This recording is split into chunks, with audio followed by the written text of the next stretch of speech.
Rafi 360 degree চ্যানেলের পক্ষ থেকে আমি রাফি ইসলাম আমাদের ধারাবাহিক বাংলাদেশের বিভাগ পরিচিতির আজ প্রথম পর্ব নিয়ে আপনাদের সামনে উপস্থিত হলাম। আমাদের যাত্রা আমরা খুলনা বিভাগ দিয়ে শুরু করব।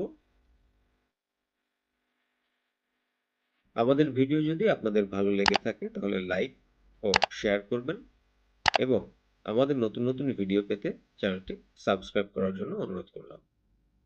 তো কথা না বাড়িয়ে বন্ধুরা চলো শুরু করা যাক।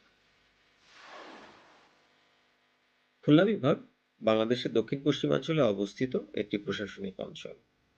এটি দেশের অন্যতম গুরুত্বপূর্ণ ও বাণিজ্যিকভাবে সমৃদ্ধ বিভাগ হিসেবে পরিচিত। খুলনা বিভাগে মোট 10টি জেলা রয়েছে।